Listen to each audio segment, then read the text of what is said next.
Let's crack on. Thank you very much for joining. This is the fourth day of our Stellaxius Talks 2020. A very interesting day, I would say, but you'll tell me at the end of the session.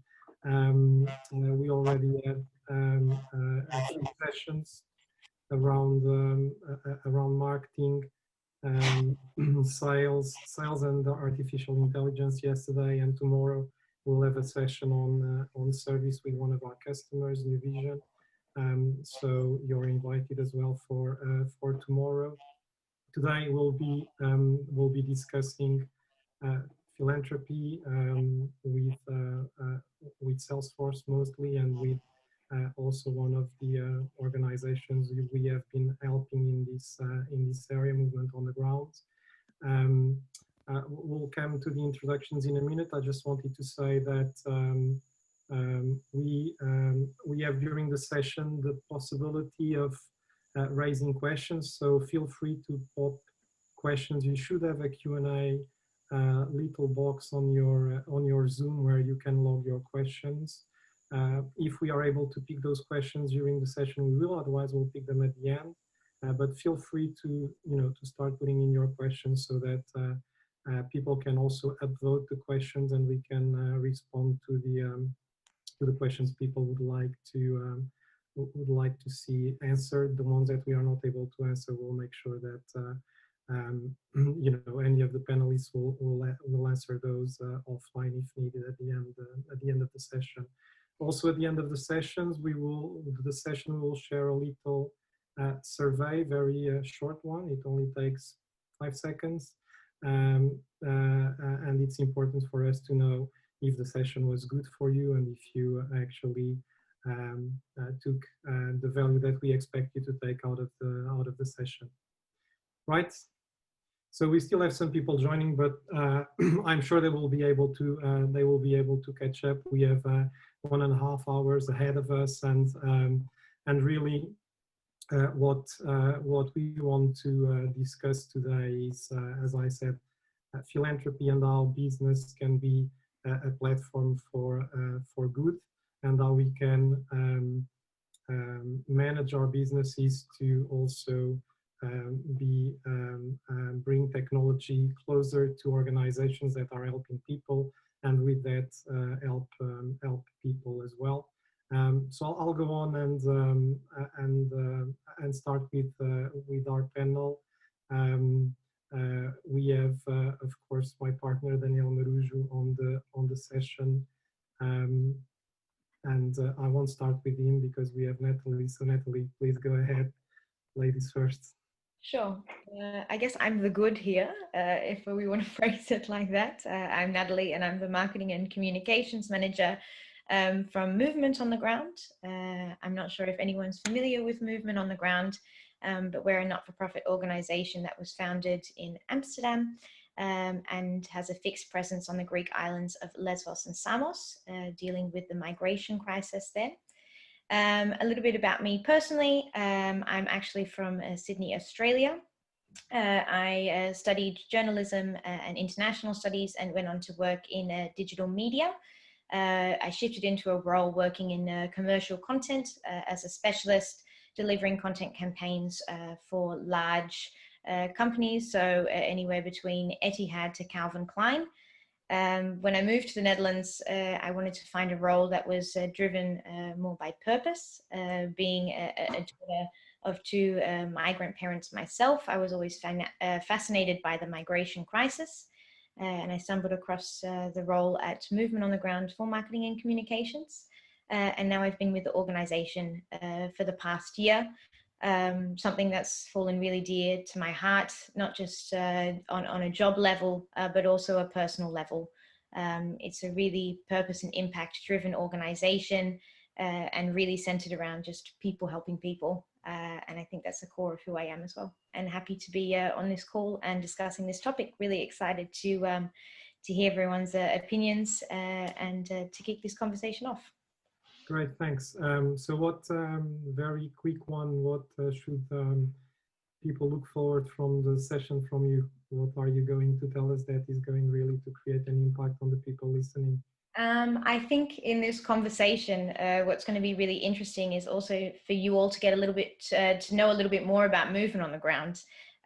We were an organization that was actually found by business people and creatives. So people that really came with a business focused mindset. And that's really integrated into the way in which we operate as an organization. So I think there's some fascinating insights into our way of working. And I think we've kind of are working towards shifting the humanitarian sector a little bit on its head, thinking about strategies when it comes to, say, the migration crisis, for example, in maybe a little bit more of a strategic way. So I think I'm really looking forward to sharing those insights during this call. Okay, great, thank you. Fernando. Hey, good afternoon, everyone. Thank you very much, Danielle and Federico, for your invitation.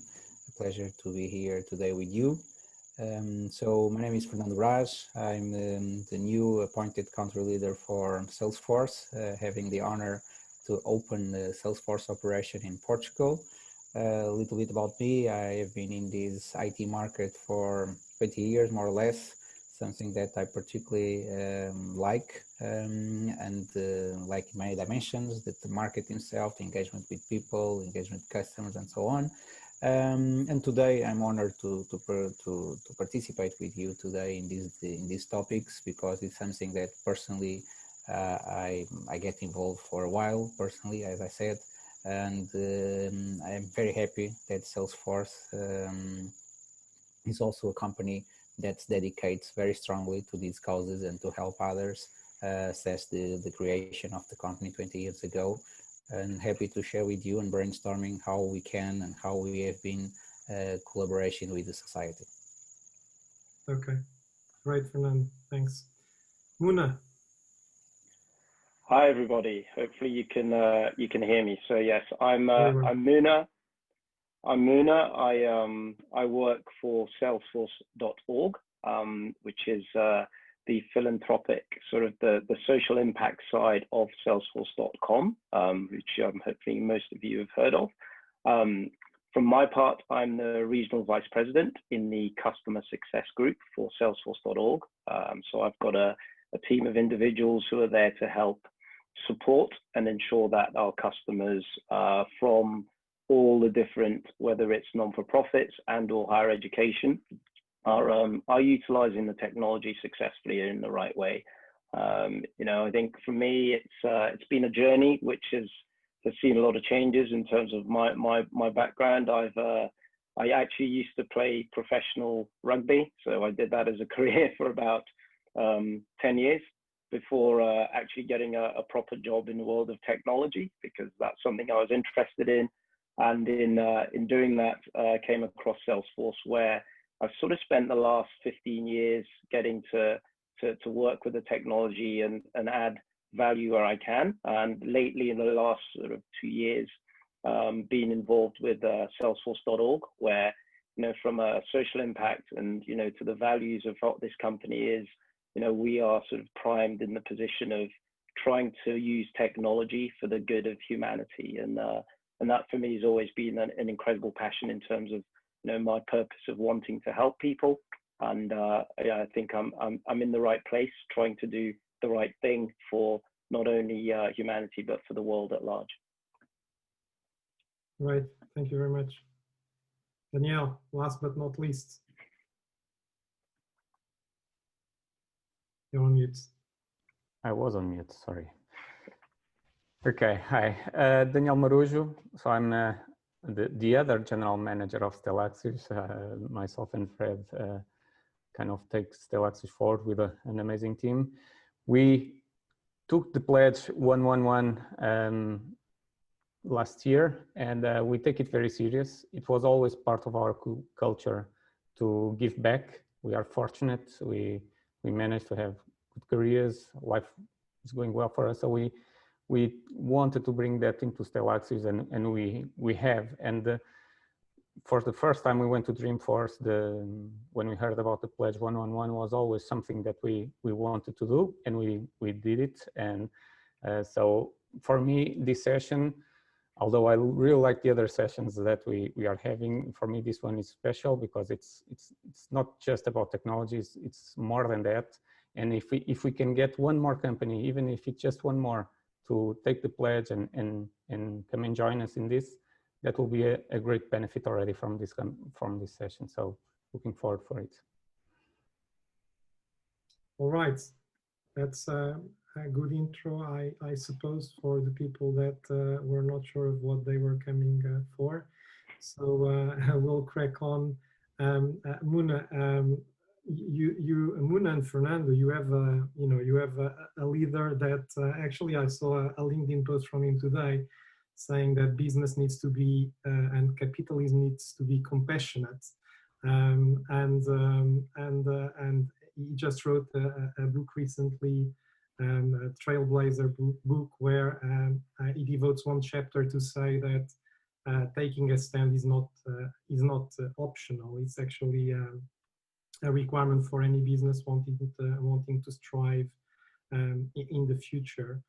So Muna, what can you tell us about that? How can businesses transform, and what metrics should they use besides the normal business metrics that they use today to actually understand if they are causing an impact or not? Thanks, Federico. Yeah, great question. And so Mark Benioff founded this company 20 years ago now, and part of one of the sort of the measures there was how they could give back to the world. So the concept of the one-to-one model was created. And companies like Stellaxius are actually adopting that as well, which is just a great thing.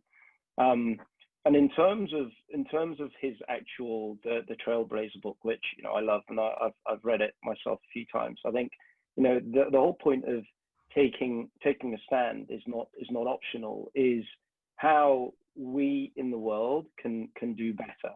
Salesforce has Salesforce.org, which I'm really proud and passionate to be able and fortunate to be able to work as, and with that we work with other organizations to try and help and provide an impact around the world. So a lot of not-for-profits who are there, whether it's helping kids with trying to resolve poverty, whether it's trying to help organizations who are trying to resolve human trafficking.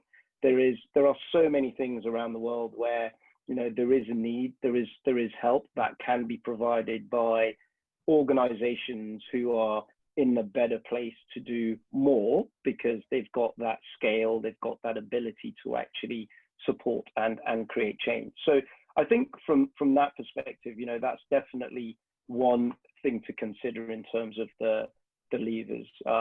Certainly for ourselves at Salesforce.org, we work across multiple sectors, and those sectors are higher education. So this is all about ensuring that the people who are coming after us are getting the right level of information, they're getting educated in the right way to make sure that they are providing the best sort of possibility for where the world is going. We work with the not-for-profits who, some incredibly large-scale organizations who are doing some significant things around the world, to some smaller organizations who are doing their best that they can. And from my perspective, it's been an absolute privilege to work with the likes of the World Food Programme, who recently won a Nobel Peace Prize, as an example. So those are the sorts of organizations that we're trying to work with. So for me, every organization has the ability to impact the world around it. So it's actually up to us, but it's not the organizations, it's the individuals within the organizations and the leadership within those organizations who can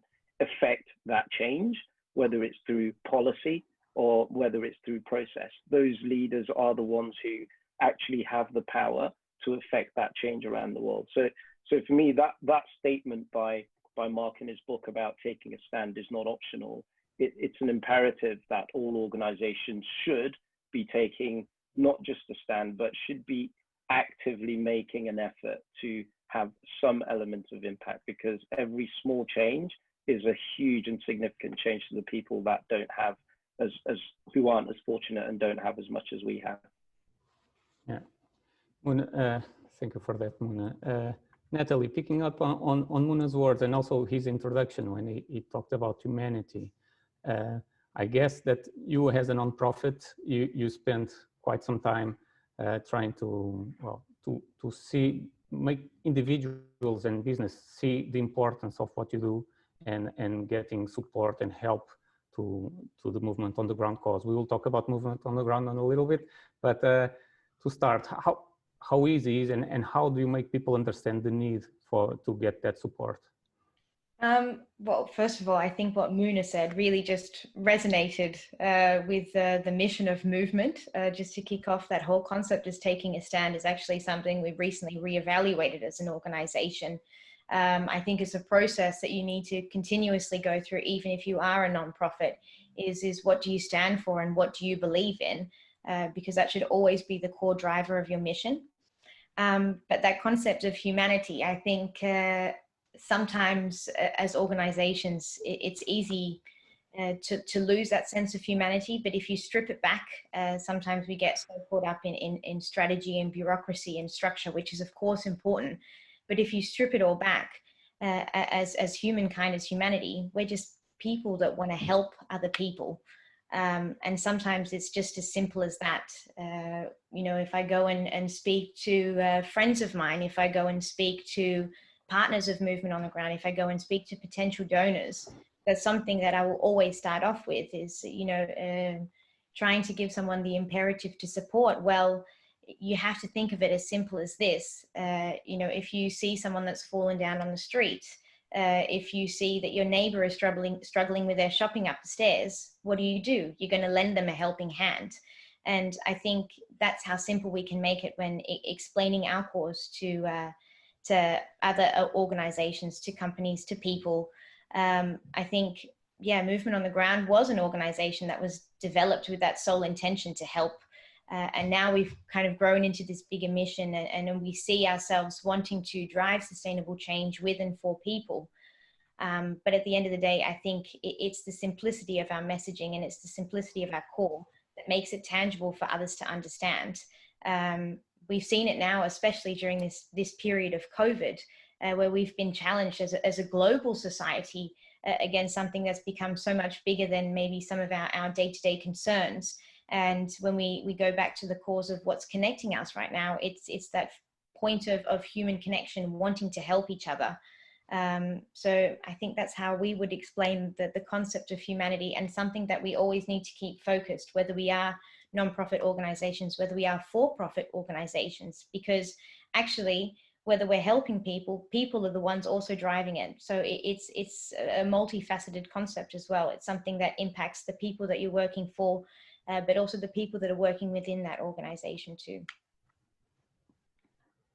Yeah, that's true. And then we do have the example of working with you, and I'll tell a little bit more about that later on, because we actually have some very interesting comments from the people that participated in the project. Fernando,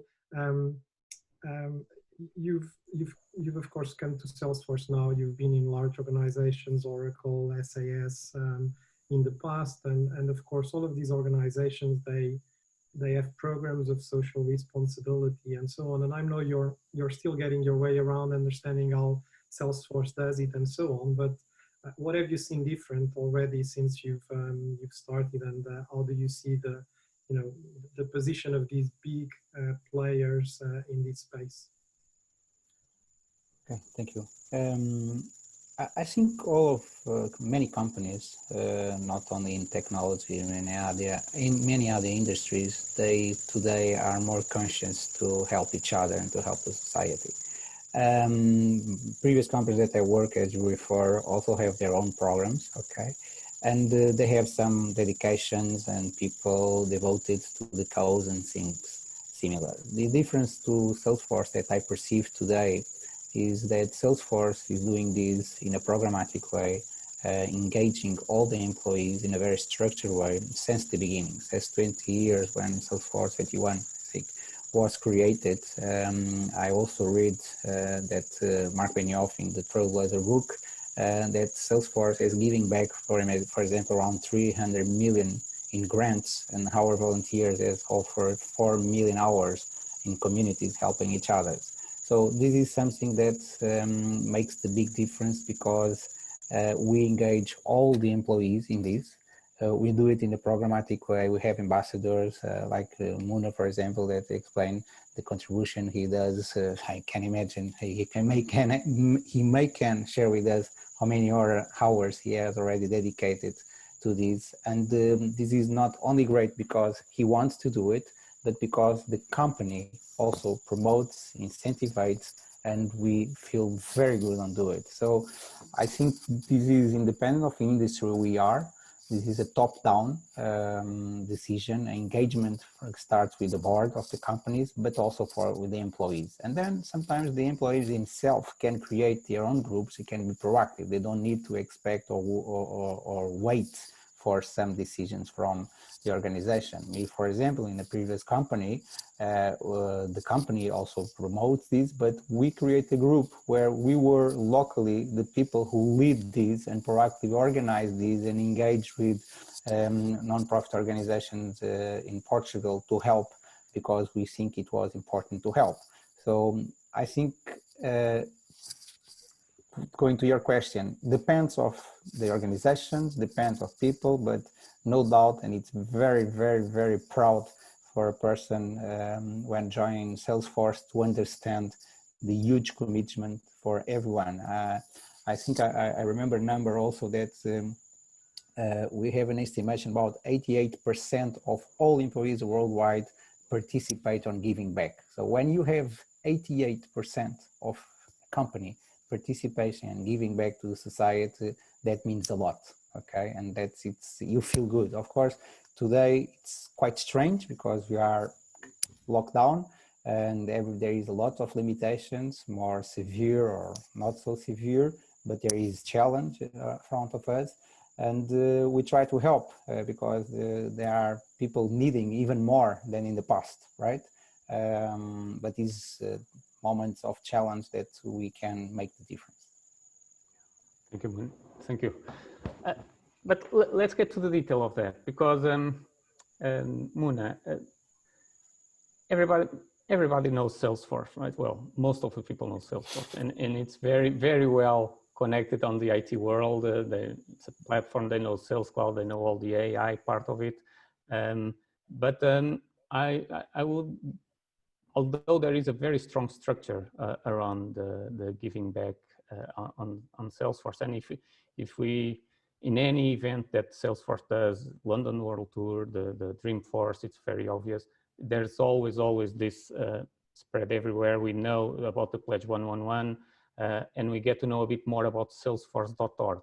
But for the people that are more used to see Salesforce as just a platform to conduct business, how we can spend hours on this, but in 5-10 minutes, can you explain a little bit what Salesforce.org is within Salesforce? And because it's not just a pledge, it's much more than that, right? So what are the highlights? What do you support? Tell us a little bit about that. Wow. Yeah, so... 5 minutes, what a challenge. 5 minutes, I'm going to try. So, well, look, Salesforce.org, we, as I said before, we are the social impact center of Salesforce. And, you know, for us, it's about working with the partners in our community. And those partners are not only organizations that actually deliver some good in the world, it's also customers who use the technology. Those are, if you think about those as those individuals, organizations who are trying to make a significant change in the world. And that's basically where the start of it begins. Now, you mentioned the Pledge 111. Now, if we sort of take a step back and think about where that came from, it was about giving back. So, 1% of employees' time, 1% of the product, and then obviously 1% of revenue was given to organizations. Now, that was 20 years ago, where there wasn't much product, there probably wasn't that much revenue, and ultimately there was still there were very few employees. Roll on 20 years, you've got over 45,000 people in the organization in Salesforce. That's just Salesforce itself as the organization. I'm not talking about the wider community. The product has grown exponentially with innovation.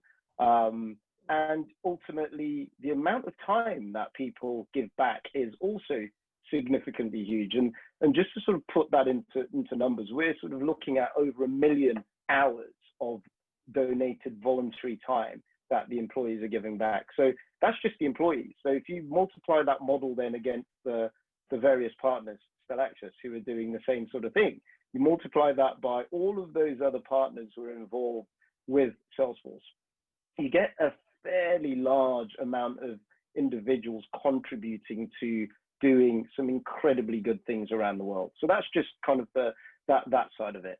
And then we talk about the wider community. So, you know, there's over, I'd mention that there's over 45,000 organizations who are involved in the Salesforce.org community. So that again is a lot. And these are individuals who are, whether its focus is on fundraising, whether the focus is on member management, whether, you know, the focus is in higher education. There are all these organizations who are actively trying to make a difference in the world and what we're currently doing now.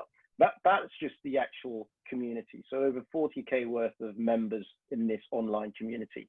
You know, the investments itself are just incredible. The technology investment is significant as well. So, you know, just to put that into context, a number of organizations, so what we're calling the charitable organizations, get to use what's called the power of 10, which basically allows these organizations to have access to the Salesforce platform for a significantly discounted amount. Now, what does that mean? That basically means you have access to technology that's innovated and grown over 20 years. And that means all of the other verticals who have contributed to where the technology is today, whether it's finance, telecommunications, manufacturing, all of these humongous organizations who've basically built systems, have got the best practices, have learned all of this thing. These smaller charitable organizations are inheriting all of this innovation and change. But the innovation doesn't just stop once you've turned it on. It's constantly evolving. It's constantly changing. You know, there's a team of product individuals who are there to change, innovate. So there is, in terms of where Salesforce.org is, as much as it's not necessarily known widely, the contribution around the globe, around the world is significant. Just, I mean, grants themselves, I mean, there are millions of grants are provided to organizations, not only in the US and EMEA, but also across EMEA. So again, we've got that side of the organization as well. So I think there's a lot we can do. There's a lot we can still do. And we need our partners, we need our customers to help us, you know, in Mark Benioff's words, to help make the world a better place. Thanks, Muna. That was great and enlightening. And we'll speak a little bit later about, actually, it's not just taking the tools that exist for everyone else and just put them there. There's also an additional investment. We'll be covering that in a minute. But Fernando, another thing that I believe is quite relevant is also probably part of the pitch. Well, it's not probably, I'm sure it is, because I've seen it done. It's part of the pitch of Salesforce being a sort of a democratic kind of ecosystem and set of tools, because it works for big enterprises, but it can also work for very small, medium enterprises with a set of products that will bring a lot of rich functionality. And I guess this has been a key in terms of bringing this into the world of nonprofit, which would be generally smaller companies that, not only they have smaller budgets, but they need a tool that does almost the same as, a tool for a company like Vodafone that, heavily invests in marketing. It's for nonprofits, I guess it's a lot about doing marketing, being there, have a presence, and capture the attention so that they can get the donations and the volunteers and all of that. So Fernando, the question really is, and I guess that's a difference between the companies you were used to work for. How do you see Salesforce being able to cover all the spectrum, and how does that help non-profits? Well, I think it's an additional, one more very positive and intelligent approach for Salesforce. Indeed, we cover companies with few employees until companies with thousands of employees, and we are able to adapt in terms of the prices, for example, which is a topic very critical for small organizations. But we can really, and they can, as the customers, to have those solutions as a Vodafone company, like you were just saying, right? So we just have to adopt and customize for each dimension. And the same applies to the nonprofit organization. So, for example, sometimes what we can help with the software that we donate to these organizations, because this is not only about making money, it's also about to giving, right? And when we give this software, for example, they can manage campaigns to communicate, to try to fund and support institutions, right? So they can communicate with the people that are associated or want to participate, and they have a communication way in the internet, email, SMS, whatever, to be in touch. They can use the software to control and follow up the donations, because sometimes there are discussions in the world that you give the money, even if I'm allowed in Portugal a few years ago in a very problematic situation in the summer, people give money, people give things, and then we cannot control. And our software, when we donate the software, we can help the organizations and for the people, citizens and institutions who give these, to be able to follow up and to know and see if they want where the money is being applied, right? So I think this is so powerful, and I will try in Portugal, and for sure I will ask Muna some support, because I'm just arriving to Salesforce, to understand how I can apply with my team in Portugal and to promote these, and also maybe with your help, Federico and Daniel, to achieve even on the government side or non-government side, but to promote these kind of solutions, to explain in a nice way, in an easy way, how we can help using the software independent of the size of organization. So I think, once again, one of the things that I want to add that maybe Muna forgot, that touched me a lot, is that matching donations. Let me take the opportunity to say something that I think is amazing. Salesforce, if you as an employee, if you want to donate 100 euros for an institution as a person, and you are working in Salesforce gives the double, meaning 200 euros, until a maximum of 5,000 euros. Okay, so imagine the amazing thing of this represents, besides all the 1 + 1 + 1, is that you as an individual, when you make a donation, Salesforce goes to you and say, okay, great, amazing. I also follow you and I give you the double. Double means 100, 200, for example, right? So I think we have an amazing culture, an amazing leader, an amazing corporation that really makes the difference and wants to make the difference, like we were speaking. Great.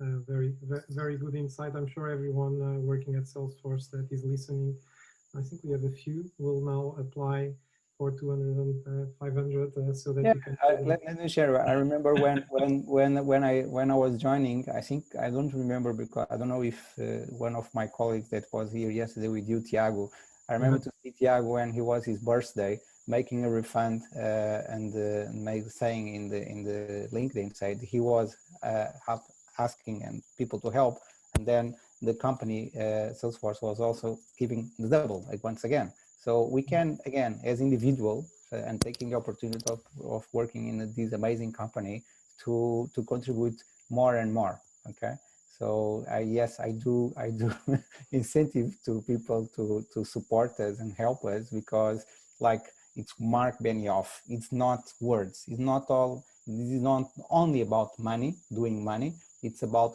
helping the society and helping the ones they need more. Yeah. Natalie, coming back to you. So, and before you tell us a bit more about the challenges of the real challenges on the ground, right? When we first spoke through a common friend that shared the trip to the Himalayas with Jacqueline, You know, we've come to know you, and when we started supporting you, the issue was really about streamlining all of the information that you have. So there's you know, and it doesn't seem, and probably Munable can pick it up later, but it doesn't seem like it's a situation for movement on the ground only. I guess it's for all the non-profits, really keeping track of data, keeping track of who is giving, like Fernando was saying, not only to understand where the money is going, but to actually be able to go back to those people and see if they can give more, right? So have those people in your system, know them, nurture them, tell them about what you're doing, feeding back on how good they've been doing by connecting with you. And so tell us a little bit about the challenges. I mean, I could speak here about the challenge, but it's better if it comes from you. I know we had, you know, issues with, you know, connecting the payment gateways, the cleansing the data. There was a lot of data quality issues. How do you feel it is now? Oh, Frederica, and also Moon, I mean, everyone on this call, you speak to also the core of movement. I think as a non-for-profit that's working actively in a crisis situation in the ground, in refugee camps, trying to provide relief, that becomes your sole focus as an organization. And we're obviously still in a grassroots or a startup, as we like to call ourselves, phase where a majority of our workers are on the ground. And we only up until last year had 3 people working in the office. So you can imagine, as an organization, you're trying to run your whole donation scheme together with a website. You're trying to create a user experience for your donors where they're coming through social media, and you want to drive them and reconnect them and fuel them with information, with newsletters, encourage them to continue to follow your movement, to donate again. And none of that was in place up until we connected with Stellaxius. I remember myself personally jumping on board and starting to check through a few of our existing databases, which were Excel spreadsheets in a Google Drive. And then I started going through Buckaroo, which is the system we use for donations, and just starting to filter through this data where we were missing names, last names, email addresses, and we have had a limited GDPR policy in place. So of course, the focus for us as an organization will always be on the ground, and we aren't blindsided by those challenges. We always know that they're going to be ongoing, and we're always going to have to move and adapt and be flexible on the ground. And I think we do that really well as an organization. But our biggest challenges, as Frederico was already speaking about, was definitely more from that office perspective. But obviously, how we like to think of ourselves is a bit like an organism. You know, the field can't run without the office, and vice versa. Because at the end of the day, if you want to make impact on the ground in refugee camps, if you want to transform them from camps into these communities where people can thrive and grow, which is the core of us as an organization, you need to have the money to be able to do it, for starters, especially if you're a small startup that's not connected with government. So that's always going to be an ongoing challenge. So working, you know, with organizations or companies like Stellaxius that are linked to a Salesforce, thinking about our digitization and streamlining processes, especially when you're a small organization from an office perspective, alleviate so many of those pressures and allows you to create more impact in the areas that also, say, for us matter more.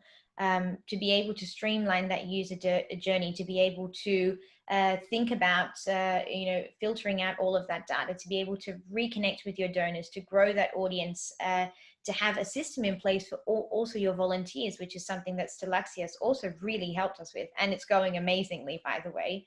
We have Caroline, who's our volunteer recruitment officer, who's been using the system now. And we've just seen a huge improvement in the processing and the amount of time that's spent. It gives you the space and the energy as an organization to move forward and work on the ground and put your energy towards other things. So I think the more and more we see those challenges arise in the office, the more and more we'll turn to corporates to help us improve those processes. And I think partnerships is a major way for us to be able to overcome those challenges, and to know that businesses are investing more in non-for-profits like Movement on the Ground, also brings hope for the future. It's about being collaborative, again, back to that human to human approach.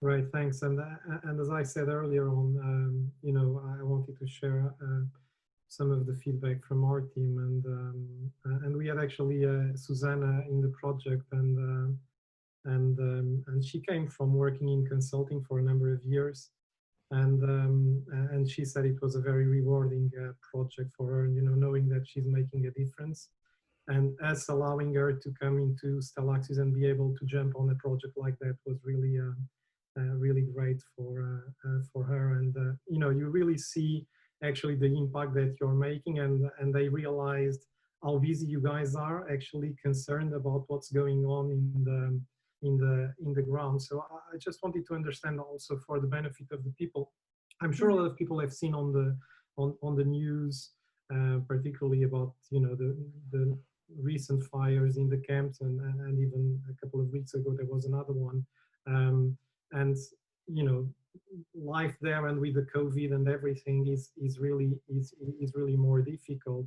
How are you being able to manage all of that and keeping people on the ground, and because the volunteer process was quite a big part of your intervention, and it's now more difficult with travel bans and so on. So can you tell us a little bit about that?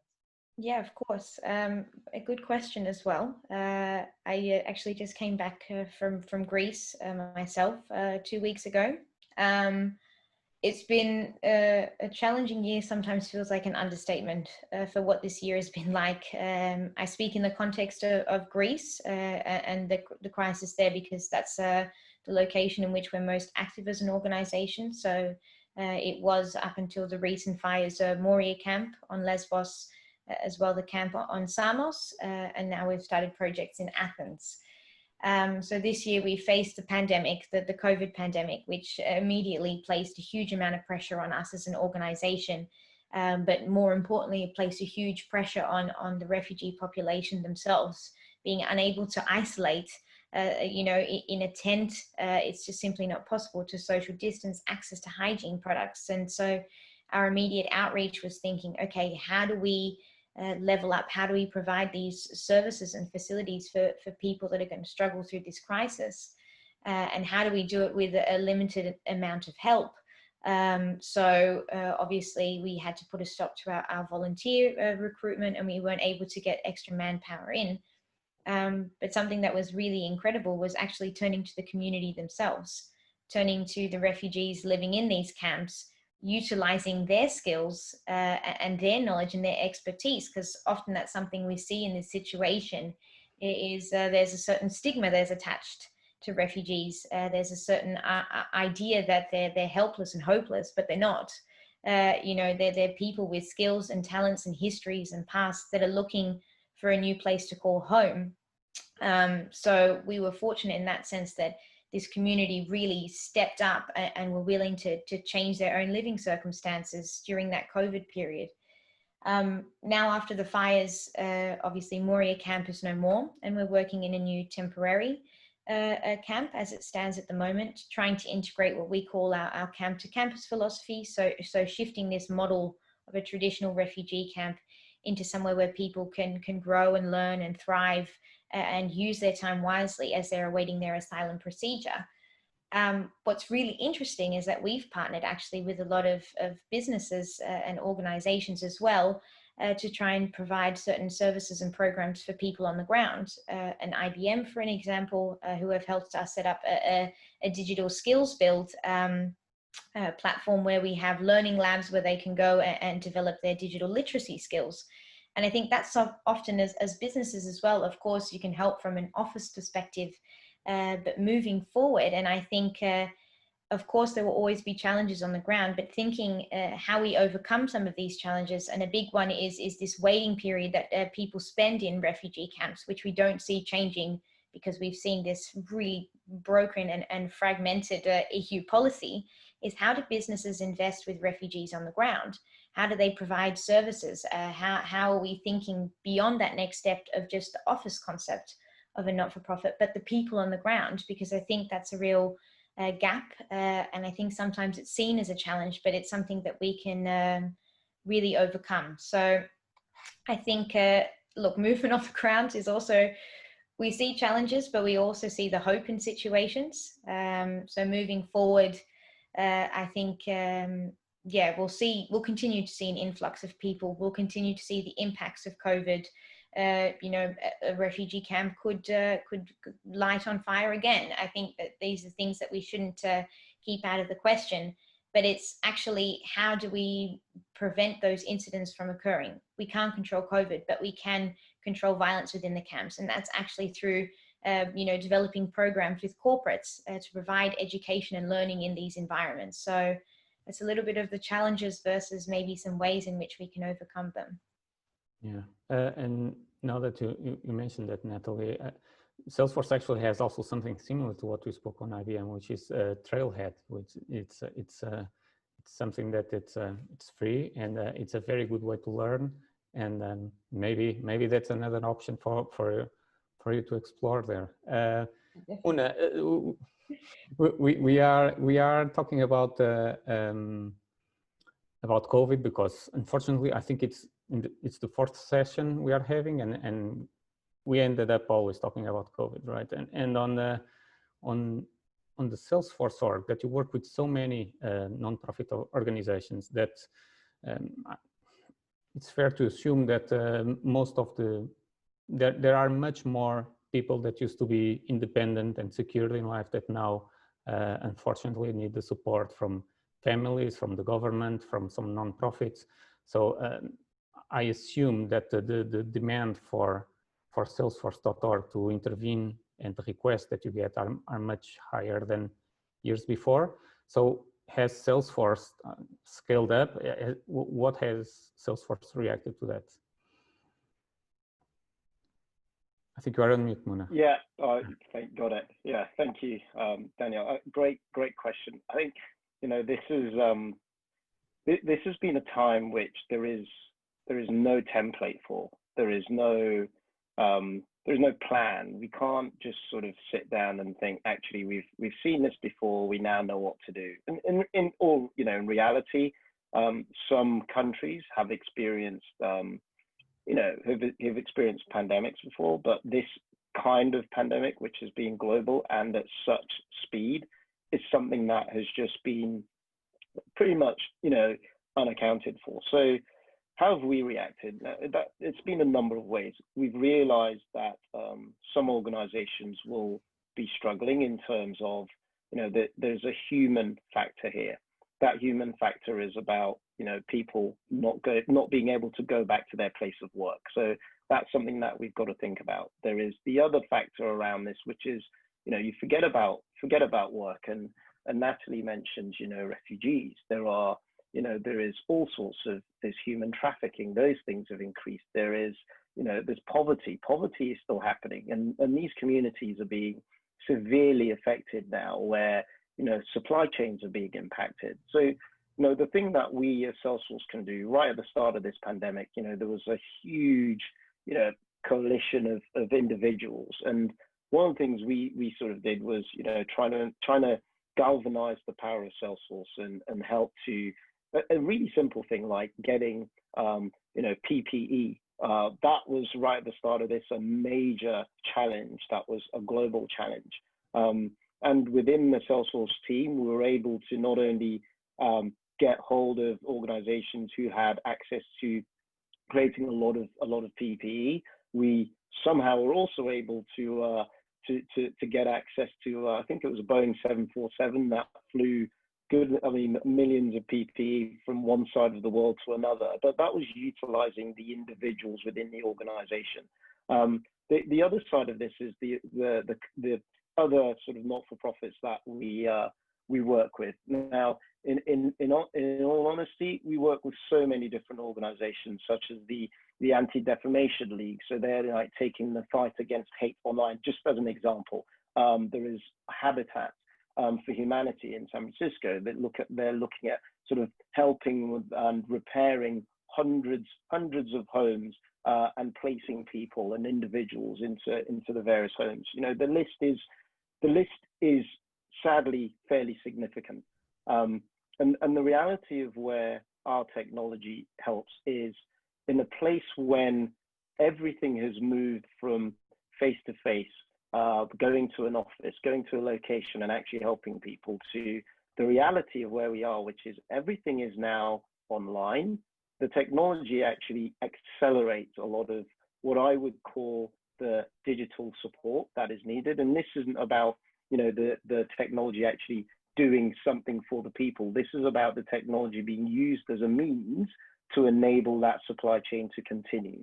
So whether it's linking one organization that has PPE to, you know, the end target, which is the hospitals, that's where the technology is super useful.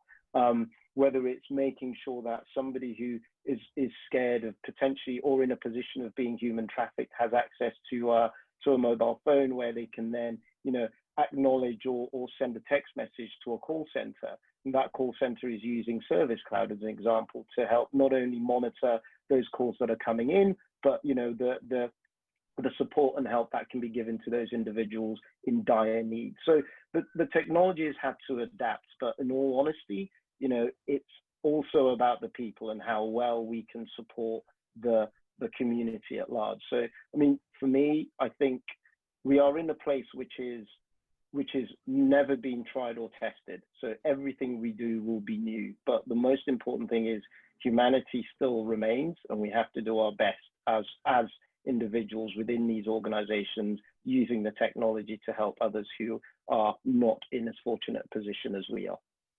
Okay.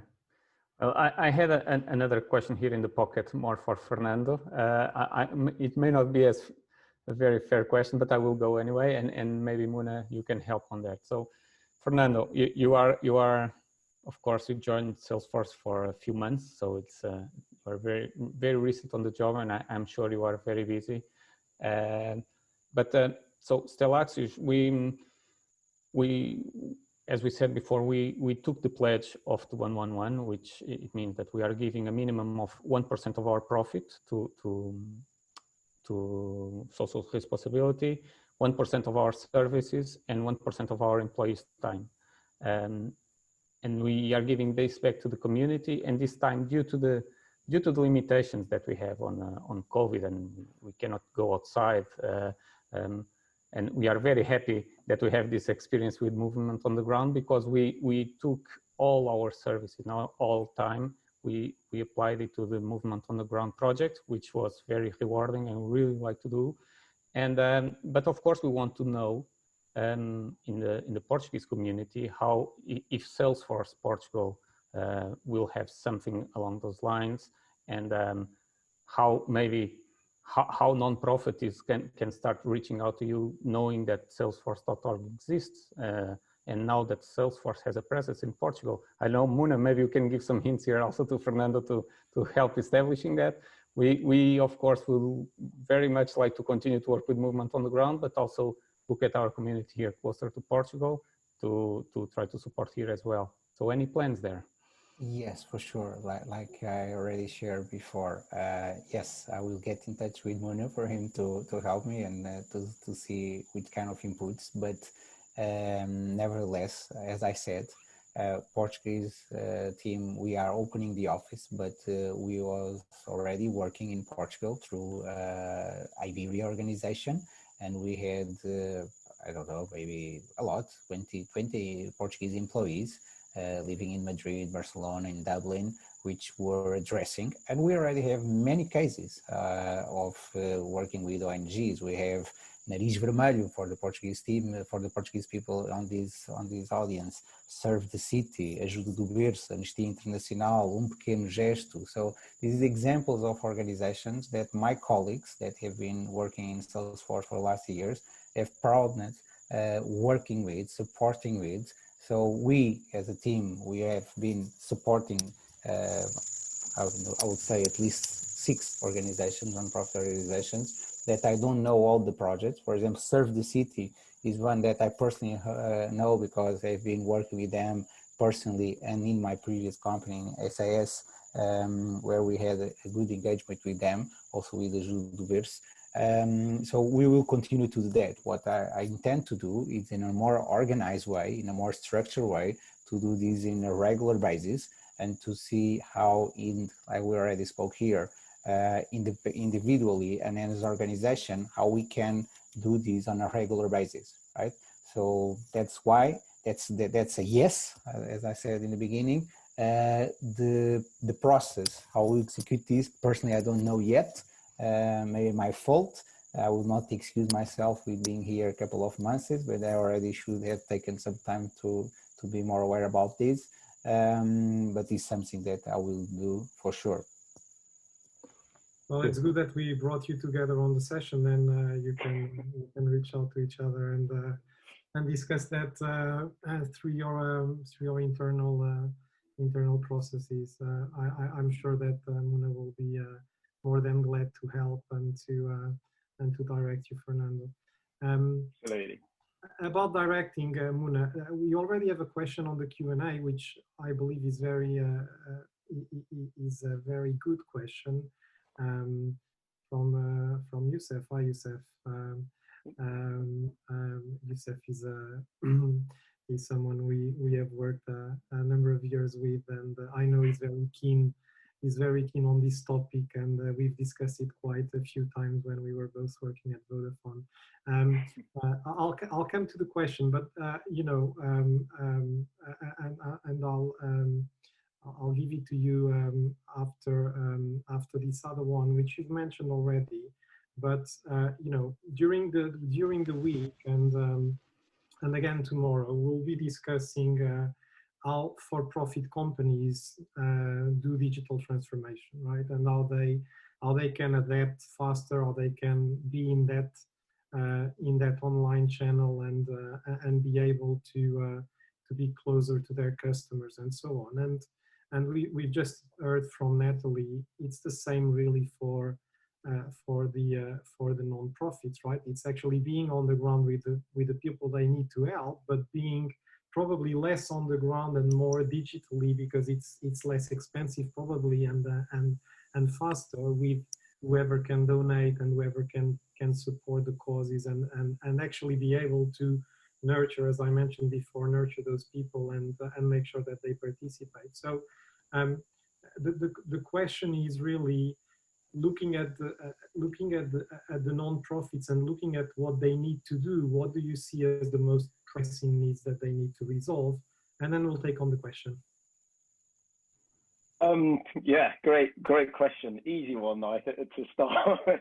I'll start with the easy one. Look, so we at Salesforce, we actually produce a not-for-profit trend report, and the third one was actually released. I want to say end of last week. It may have actually been earlier this week. So, and that report actually gives a view of how not-for-profits, you know, around the world are dealing not only with technology, but what's actually been really interesting now is because of what's been happening over the last 8-9 months. The trend report also looks at where the non-profits are. So one of the key themes around that is digital maturity. And to put that into perspective, so a lot of non-profits weren't really digital mature pre-pandemic. So what the pandemic's actually done is accelerated some of these non-profits into a world of digital, and more importantly, it's created that sort of what I call trajectory into becoming a little bit more digitally aware. And what I mean by that, so, you know, pandemic hits and a lot of organizations, depending on who you are, non-profits, higher education, whoever, would have decided to move and pivot to working from home. So if you kind of think about the context of that, you know, all of these organizations, the immediate thing is about trying to stabilize. And what we said in our report, which was around, you know, sustainable health and safety, was about, you know, how do we provide a safe environment for our employees? How do we keep the employees healthy? What's the implications for safety and hygiene for the employees? So again, this report looks at sort of trends from across multiple countries. You know, it basically says in Germany, the focus was about keeping employees healthy. In the UK, the focus was pretty much about having a safe environment for people to enjoy, whether it was arts or whether, you know, what could we do that was slightly different. And then the next phase of this is about when, after a few months, the conversations then pivoted to how do we reopen? And in a lot of parts of Europe, that was about, you know, can we actually reopen the schools?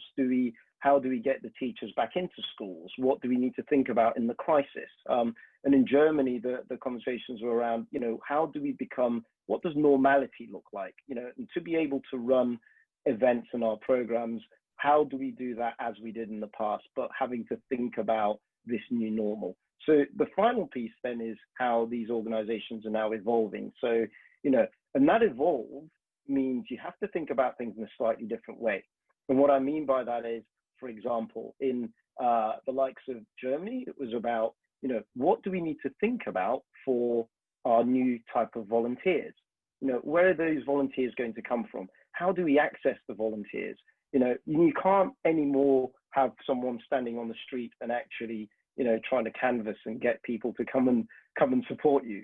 You have to think about a different way of doing this. So all of a sudden, you've gone from a place of footfall, where an individual is on the street, to digital, where now you're having to use the technology to work via the social medium. So the social tools, whether it's Facebook, whether it's Twitter, you know, all of these things are now becoming more important in terms of how organizations have to think about evolving. And then you have to try and maintain all of that. So it's, you know, how do we make sure that we keep in contact with our donors? How do we even think about fundraising? What's involved in that? Where, you know, previously you would literally be going and knocking on people's doors.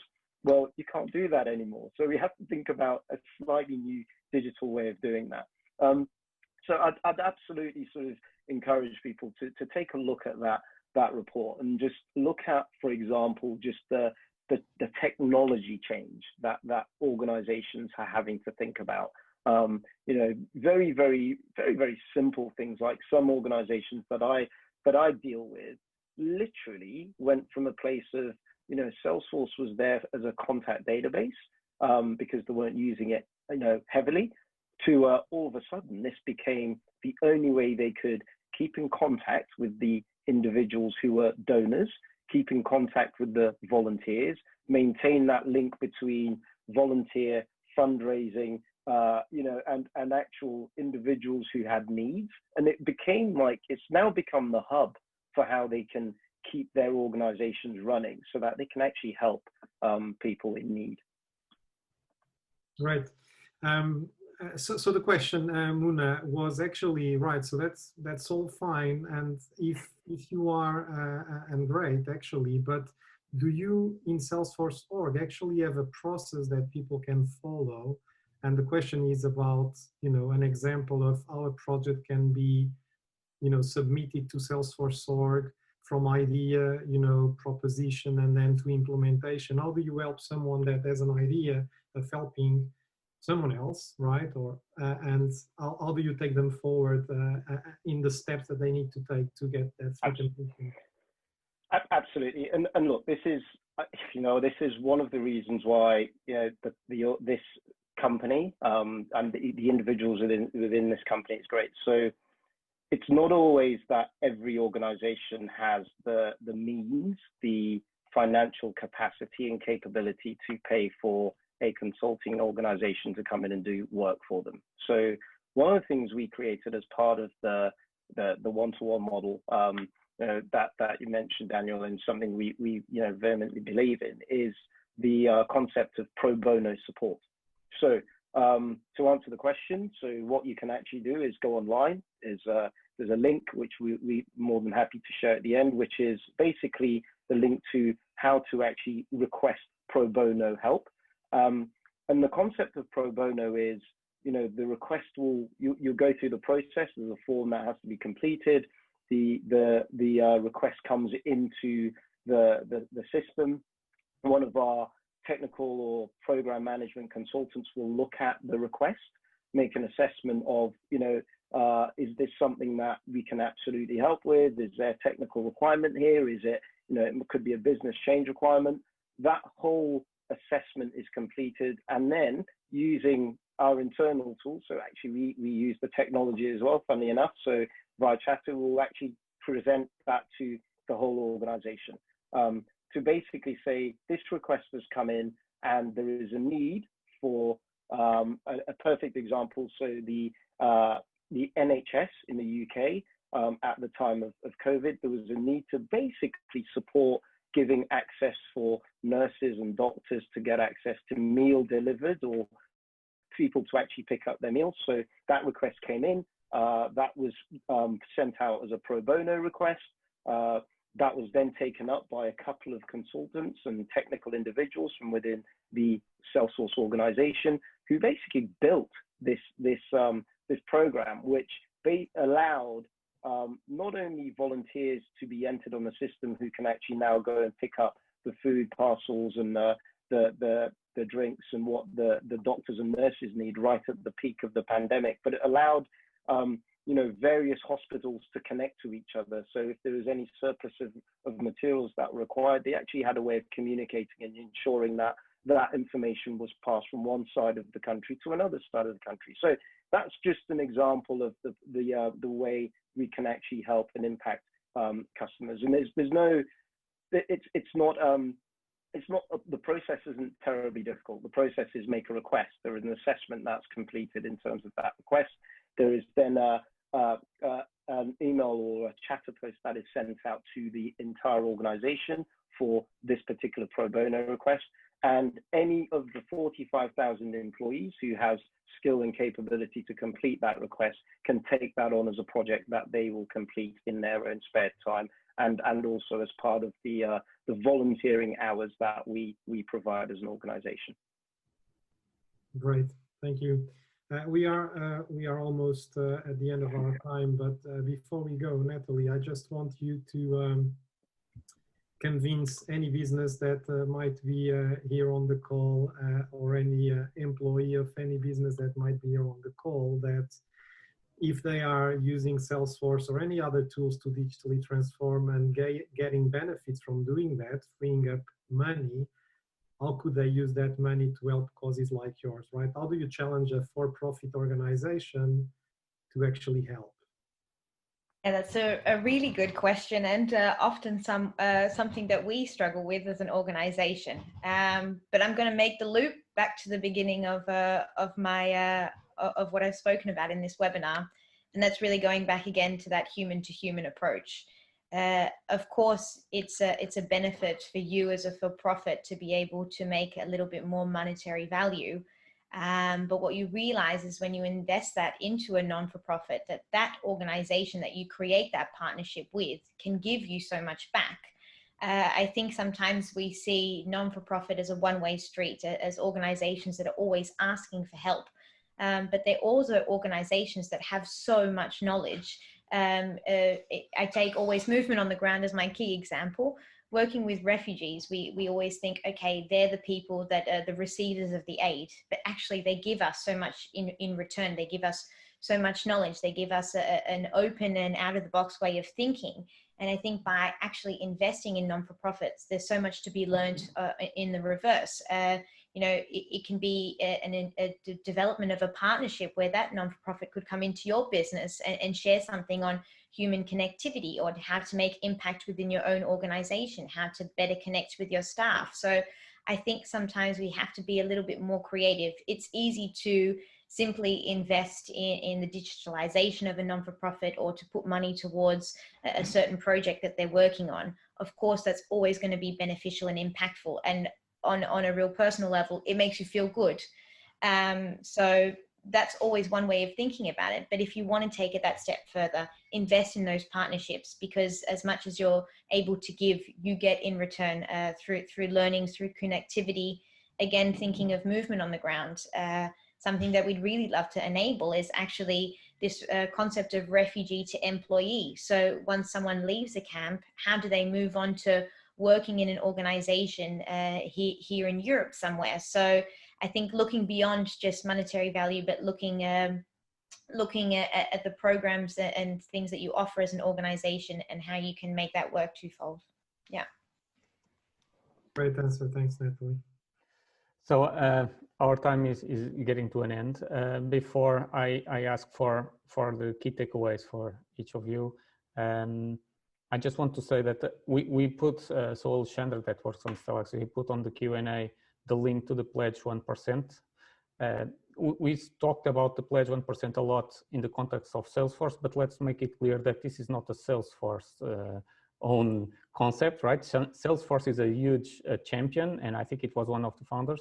So if you work in a different company, if you don't use Salesforce, you can still do this. So if you go to the link, it doesn't matter. Benioff always says this in every Dreamforce, that the first time that they start contributing 1% was just some few thousands of dollars, but now he built 2 hospitals already with that 1%, right? So it's a good. Those are good news, right? It doesn't matter. 1% is 1%. If you have a small business, it's less, it's more. So again, as I started, if anyone from this session feel that they could take this pledge as well, for me, it was the best session ever. Okay, so that is that. Mona, I will also ask you, if possible, if you could share the report of the link to the report that you were just mentioning before. Maybe interesting. I think that's something that can be shared, right? So, okay. So I will ask Fernando. I will start with you. So, any tips for companies that want to adopt technology to have a positive impact? Companies, which kind of companies? Like us, non-profitable? I think any company, right? Positive impact. I think that's how can technology help there? Yes, I think the technology can help in the way on one of the topics we speak here. It's sometimes we need to help, but we need to follow up, right? So sometimes people just help and feel good helping and then leave. I would challenge people when people and companies when they help. Please continue to follow up, to be participative, and the ones that can help, like many examples we have given here, with services or with product like us, and then we use these solutions to follow up, because I think for example, in our case in Portugal is one of the main topics, discussions, as we already spoke here, to know how this money is being managed, to know how the things we gave is being delivered. I think is one of the things that I will say and highlight for my colleagues in IT world that maybe are here and can participate, like you were telling all of us. When we do these things, please continue to do. Just don't go, feel good yourself, and then disappear.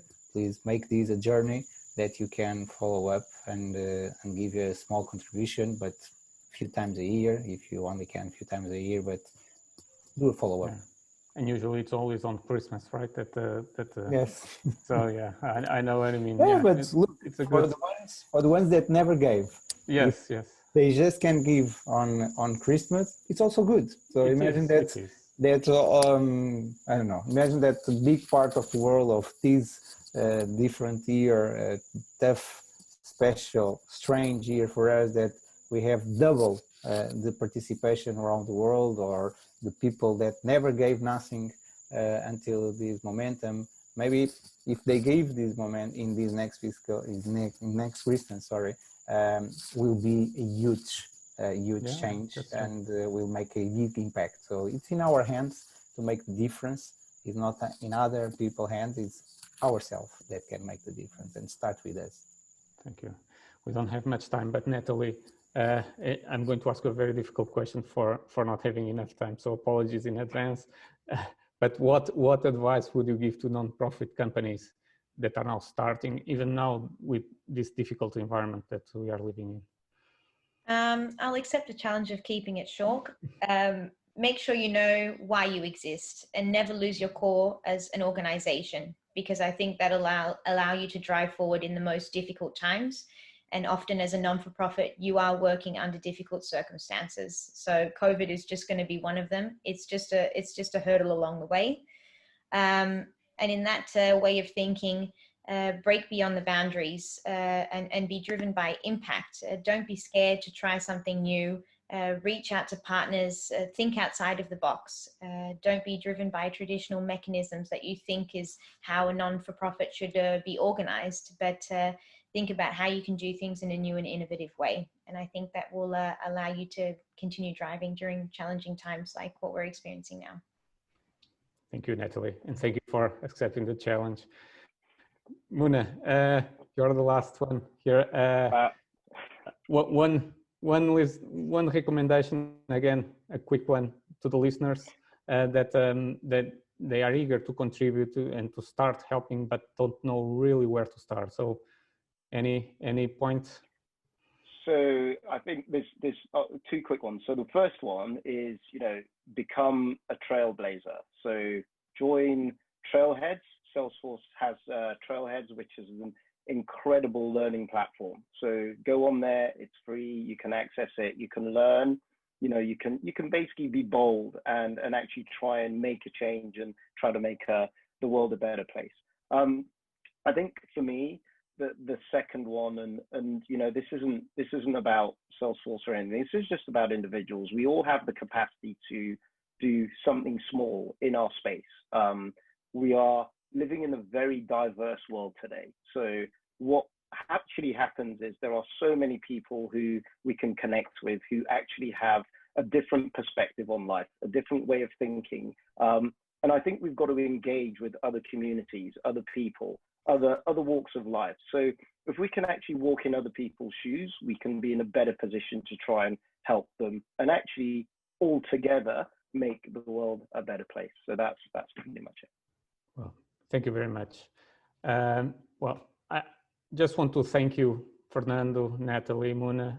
It was a very good session. Really enjoyed the time fly. It was really good. So thank you for joining and talking about all this. And I want to ask the participants that before leaving, if they can, there will be a quick survey. If they can just answer that, it will be very fast so that we get better and better and start doing this to the size of Dreamforce one day, who knows, right? So, thank you all for... Just a quick one, Daniel. I tried to share the link to the Ngo survey, but I couldn't actually do it. So maybe I'll email it to you and you can share it with the participants afterwards, maybe. Yes, yes, we'll do that. We'll do that for sure. So thank you everyone. And thank you, Daniel and Federico, for the invitation, for the initiative. Congratulations. If everyone do similar things and small things like you, I think will be amazing. So big hug for you and big congrats. Okay, I'm really happy to be invited for you. It was an honor. Thank you. Yes, thank you, Federico and Daniel. It's also, as well, for me, was a real privilege to be able to speak with also you as well, Fernando and Muna, today about this topic. We also couldn't exist as an organization with partners like you and also having platforms like this to be able to speak about our work. So a real big thank you. And to any of the participants, you can follow Movement on the Ground and our work via social media or our websites. Maybe Federico and Daniel could share that too. We will. And likewise, just, a heartfelt thank you, Federico, Daniel. Great to meet you, Natalie, and Fernando as well. And, as I said, everyone out there, just be bold. You can connect with us on LinkedIn, and you know what, let's continue the conversation and try and make a difference. Okay. Thank you. Thank you all. Bye-bye. Have a good day. Take care. Bye. Thank you. Take care.